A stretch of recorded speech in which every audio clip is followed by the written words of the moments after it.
Hi friends, welcome to my channel. ಇಲ್ಲಿ ನಾನು ಹುಣಸೆ ಹಣ್ಣಿನ ಹುಳಿಗೊಜ್ಜು ಮಾಡ್ತಾಯಿದ್ದೀನಿ. ಇದಕ್ಕೆ ನಾನು 2 ಈರುಳ್ಳಿನ ಸಣ್ಣದಾಗಿ ಹಚ್ಕೊಂಡಿದ್ದೀನಿ. ಬೆಳ್ಳುಳ್ಳಿ 1 ಗಡ್ಡೆನ ಜಜ್ಜಿ ಇಟ್ಕೊಂಡಿದ್ದೀನಿ ಬಿಡಿಸ್ಬಿಟ್ಟು. ಮತ್ತು ಸಾಂಬಾರು ಪುಡಿ 2 ಸ್ಪೂನ್ ಹಾಕ್ಕೊಂಡಿದ್ದೀನಿ.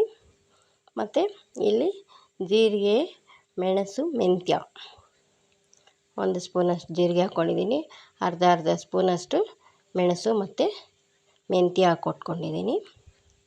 ಮತ್ತು ಹುಣಸೆ ಹಣ್ಣು ಸ್ವಲ್ಪ, ಕೊತ್ತಂಬರಿ ಸೊಪ್ಪು ತೊಳೆದಿಟ್ಕೊಂಡಿದ್ದೀನಿ. ಹುಣಸೆ ಹಣ್ಣು ಸ್ವಲ್ಪ ಇಟ್ಕೊಂಡಿದ್ದೀನಿ, 1 ನಿಂಬೆ ಹಣ್ಣಿನ ಗಾತ್ರದಷ್ಟು. ಈಗ ನೋಡಿ ಮಾಡೋದು ಯಾವ ಥರ ಅಂತ ನೋಡೋಣ. ಯಾರೆಲ್ಲ ನನ್ನ ಚಾನಲ್ ನೋಡ್ತಾ ಇದ್ದೀರಾ ಪ್ಲೀಸ್ ಸಬ್ಸ್ಕ್ರೈಬ್ ಮಾಡ್ಕೊಳ್ಳಿ, ಶೇರ್ ಮಾಡಿ, ಲೈಕ್ ಮಾಡಿ, ಇನ್ನೂ ಹೆಚ್ಚು ವೀಡಿಯೋ ಮಾಡೋದಕ್ಕೆ ಸಪೋರ್ಟ್ ಮಾಡಿ. ನೋಡಿ, ಈಗ ಗ್ಯಾಸ್ ಹಚ್ಕೊಂಡು ಒಂದು ಪ್ಯಾನ್ ಇಟ್ಕೊಳ್ಳೋಣ, ದಪ್ಪ ತಳ ಇರೋದು. ಇದಕ್ಕೆ ಸ್ವಲ್ಪ ಎಣ್ಣೆ ಹಾಕೊಳ್ಳೋಣ. ಫಸ್ಟಿಗೆ ನಾವಿಲ್ಲಿ ಹುರ್ಕೊಳ್ಳೋಣ. ಈಗ ಜೀರಿಗೆ, ಮೆಂತ್ಯ, ಮೆಣಸು ಎಲ್ಲ ಇದೆಯಲ್ಲ, ಇದನ್ನು ಹಾಕ್ಕೊಂಡು, ತವ ಬಿಸಿಯಾಗಿದೆ, ಇದನ್ನು ಹಾಕ್ಕೊಂಡು ಬಿಸಿ ಮಾಡ್ಕೊಳ್ಳೋಣ. ಚಿಟಪಟ ಅನ್ನೋ ಥರ ಹುರ್ಕೊಳ್ಳೋಣ.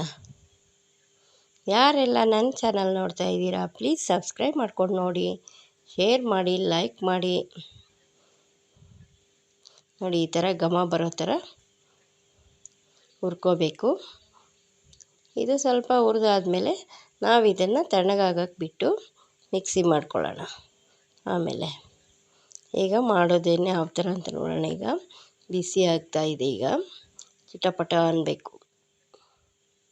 ಚೆನ್ನಾಗಿರುತ್ತೆ, ಮಾಡ್ಕೊಂಡು ತಿಂದು ನೋಡಿ. ದೋಸೆಗೆ, ಚಪಾತಿಗೆ, ಮುದ್ದೆಗೆ, ರೈಸ್ಗೆ ತುಂಬಾ ಟೇಸ್ಟಿಯಾಗಿರುತ್ತೆ. ಇದೊಂದಿದ್ದರೆ ಸಾಕು, ಸಾಂಬಾರೇ ಬೇಕಾಗಿಲ್ಲ.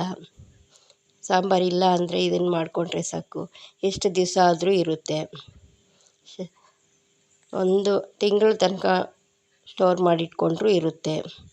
ಎಣ್ಣೆ ಸ್ವಲ್ಪ ಹಾಕ್ತಾಯಿದ್ದೀನಿ, ಸ್ವಲ್ಪ ಜಾಸ್ತಿನೇ ಬೇಕಿದ್ದಕ್ಕೆ ಎಣ್ಣೆ.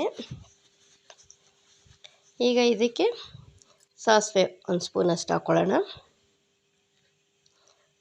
ಮಾಡ್ಕೊಂಡು ತಿಂದು ನೋಡಿ, ನೀವೇ ಕಮೆಂಟ್ ಮಾಡಿ ಯಾವ ಥರ ಇದೆ ಅಂತ. ತುಂಬಾ ಟೇಸ್ಟಿಯಾಗಿರುತ್ತೆ. ಬಾಯಿ ಕೆಟ್ಟಿದ್ರೂ ಅಷ್ಟೇ, ಜ್ವರ ಬಂದಾಗ ತಿಂದರೂ ಅಷ್ಟೇ, ತುಂಬಾ ಟೇಸ್ಟಿಯಾಗಿರುತ್ತೆ. ನೋಡಿ, ಈಗ ಸಾಸಿವೆ ಆಯಿತು. ಕಡಲೆಬೇಳೆ 1 ಸ್ಪೂನಷ್ಟು ಹಾಕ್ಕೊಂಡು ಫ್ರೈ ಮಾಡ್ತಾಯಿದ್ದೀನಿ.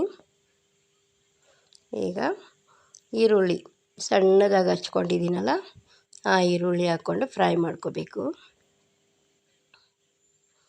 ಅದು ಆಗ್ತಿದ್ದಂಗೆ ಈಗ ಬೆಳ್ಳುಳ್ಳಿನೂ ಅದಕ್ಕೆ ಸೇರಿಸ್ಕೊಳ್ಳೋಣ. ಬೆಳ್ಳುಳ್ಳಿನೂ ಸ್ವಲ್ಪ ಫ್ರೈ ಆಗಲಿ. ಇದರಲ್ಲಿ ಇನ್ನೂ ಚೆನ್ನಾಗಿ ಫ್ರೈ ಆಗಬೇಕಲ್ವ, ಅದಕ್ಕೆ ಕರಿಬೇವಿನ ಸೊಪ್ಪು 1 ಹಿಡಿಯಷ್ಟು ಹಾಕ್ತಾಯಿದ್ದೀನಿ ನಾನು. ತುಂಬಾ ಟೇಸ್ಟಿಯಾಗಿರುತ್ತೆ, ಮಾಡಿ ನೋಡಿ ಈ ಥರ. ಅರಿಶಿನ ಪುಡಿ ಸ್ವಲ್ಪ 1 ಚಿಟಿಕೆಯಷ್ಟು ಉಪ್ಪು ಸೇರಿಸ್ಕೊತಾ ಇದ್ದೀನಿ.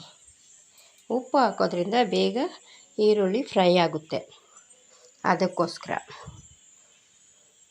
ಚೆನ್ನಾಗಿ ಬೇಗ ಮೆತ್ತಗಾಗುತ್ತೆ ಈರುಳ್ಳಿ ಎಲ್ಲ.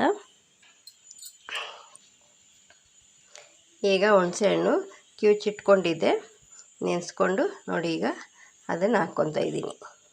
ನೀರಲ್ಲಿ ಚೆನ್ನಾಗಿ ನೆನೆಸಿಟ್ಟು ಹುಳಿ ಮಾಡಿಕೊಂಡು ಹಾಕ್ತಾಯಿದ್ದೀನಿ. ಮತ್ತು ಇನ್ನೂ ಸ್ವಲ್ಪ ನೀರು ಹಾಕ್ಕೊತಾ ಇದ್ದೀನಿ ನಾನು. ಈಗ ನೋಡಿ ಯಾವ ಥರ ಆಗಿದೆ ಅಂತ. ಈಗ ಇದರಲ್ಲಿ ಸಾಂಬಾರು ಪುಡಿ ಇಟ್ಟಿದ್ನಲ್ಲ, ಅದನ್ನು ಹಾಕ್ತಾಯಿದ್ದೀನಿ. ನೀವು ಬೇಕಾದರೆ ಖಾರದ ಪುಡಿನೂ ಸೇರಿಸ್ಕೋಬೋದು. ಉಪ್ಪು ಹಾಕ್ಕೊಂಡೆ, ಮತ್ತು ಜೀರಿಗೆ ಮತ್ತು ಮೆಣಸು ಪುಡಿ ಮಾಡಿದ್ವಲ್ಲ, ಅದನ್ನು ಸೇರಿಸ್ಕೊತಾ ಇದ್ದೀನಿ. ಸೇರಿಸ್ಕೊಂಡು ಮಿಕ್ಸ್ ಮಾಡ್ತಾಯಿದ್ದೀನಿ. ಈಗ ಖಾರ ಕಮ್ಮಿ ಇತ್ತು ಅಂದರೆ ಖಾರದ ಪುಡಿನೂ ಸೇರಿಸ್ಕೊಳ್ಳಿ. ನನಗಿಲ್ಲಿ ಖಾರ ಕರೆಕ್ಟಾಗಿತ್ತು, ಅದಕ್ಕೋಸ್ಕರ ನಾನು ಬೇರೆ ಖಾರ ಹಾಕ್ತಾಯಿಲ್ಲ. ಕೊತ್ತಂಬರಿ ಸೊಪ್ಪು ಸ್ವಲ್ಪ ಹಾಕ್ಕೊಂಡು ಮಿಕ್ಸ್ ಮಾಡ್ಕೊಳ್ಳೋಣ. ಈಗ ನೋಡಿ, ಚೆನ್ನಾಗಿ ಕುದೀತಾ ಇದೆ, ಎಣ್ಣೆ ಎಲ್ಲ ಬಿಟ್ಕೊತಾ ಇದೆ. ನೀರಿನ ಅಂಶ ಎಲ್ಲ ಒಟ್ಟೋಗೋ ತನಕ ನಾವು ಫ್ರೈ ಮಾಡಬೇಕೀಗ. ಈಗ ಹುಣಸೆ ಹಣ್ಣಲ್ಲಿ ನೀರಿತ್ತಲ್ವ, ಆ ನೀರಿನ ಅಂಶ ಎಲ್ಲ ಹೊರಟೋಗಬೇಕು, ಬರೀ ಹುಳಿ ಇರಬೇಕು. ಮತ್ತು ಈರುಳ್ಳಿ ಹಾಕಿದ್ವಲ್ಲ, ಆನಿಯನ್, ಅದು ಮಾತ್ರ ಇರಬೇಕು.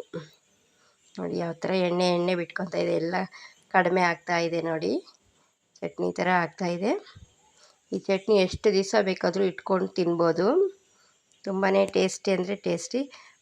ಸ್ವಲ್ಪ ಹೊತ್ತಿಗೆ ಮಾಡ್ಕೊಬೋದು, ಒಂದು 5 ನಿಮಿಷದಲ್ಲೇ ಮಾಡ್ಕೊಬೋದು. ಏನಾದರೂ ಸಾಂಬಾರಿಲ್ಲ ಅಂದರೆ ಇದನ್ನು ಮಾಡ್ಕೊಂಡು ನೋಡಿ. ಬ್ಯಾಚುಲರ್ಗೂ ಅಷ್ಟೇ ತುಂಬಾ ಚೆನ್ನಾಗಿರುತ್ತೆ. ಈಸಿ ರೆಸಿಪಿ, ಎಷ್ಟು ದಿವಸ ಬೇಕಾದರೂ ಇರುತ್ತೆ. ಹುಡುಗರಿಗಂತೂ ತುಂಬ ಇಷ್ಟ.